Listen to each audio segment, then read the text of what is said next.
4, 5. I use that. Oh. Important. Guys, alam nyo na may website tayo, di ba? Yes, official website. Use it. Use it. Let's talk about puretear.com. I'll break it down for you, okay lang? Yes. Okay, I'll break it down for you para alam nyo kung paano gamitin. Kasi napakadaling kumuha ng cellphone, puretear.com, at magsimula ng mini product presentation gamit ang puretear.com. Sino dito nakaranas na nun? 1, 2, 3, 4, 5, 6. Yes. Okay. Alright. Okay. We cannot underestimate your product knowledge. Kasi balik-balik tarin ka man, kaya mo ipagtanggol ang PureTear. Yes. Tama? So, naalala ko kanina, kahapon. So, remember we had a grand testimonial there? Yes. Okay. So, during break time, while I was breathing, syempre, kailangan natin mag-breathe. Kailangan rin natin ng energy. No? So, I was breathing at the corner. May lumapit sa akin. Mukha siyang Marites, honestly. First impression, para siya yung kapitbahay ko na nakatambay, tapos nakikinig kung magsisigawan kami ng asawa ko. Parang ganun yung first impression niya sa akin. So, lumapit siya. Okay, lumapit siya.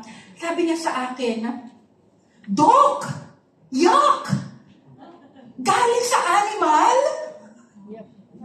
Legit, yun yung tanong niya sa akin. Okay? Galing sa animal? So ako medyo, I was on my 1-minute rest to breathe. Ma'am, ganito kasi yan. Nasa 2024 na po tayo. May tinatawag tayo ng mga animal grafting procedure.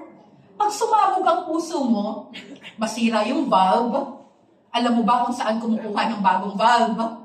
Sa baboy.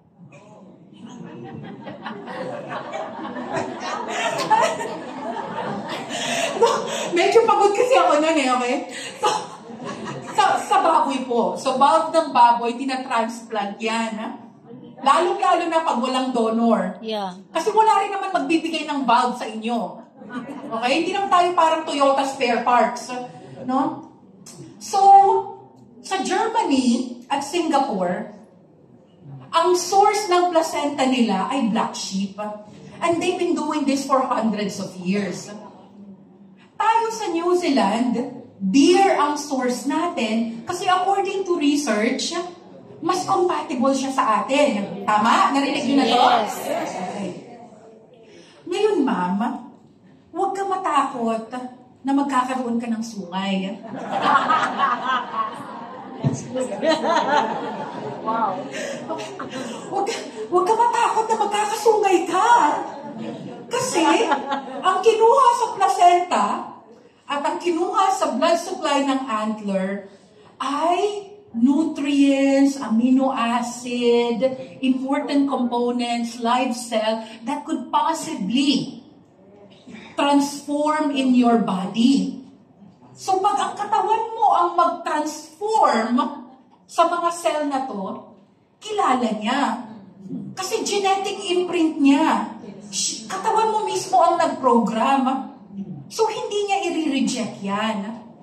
Ngayon, iba naman ang usapan kung binigay ko sa iyo ang kidney, hindi kita kamag-anak. Malamang i-reject yan ng katawan mo dahil hindi kilala. Dahil specialized na. Ang stem cell, iba yan. Ibahin mo siya. Siya ay building block, generic, wala pang ka-programming. Bond paper, A4. Pag pinasok yan sa katawan, saka pa lang siya magkakaroon ng initiation to transform into the different types of tissue.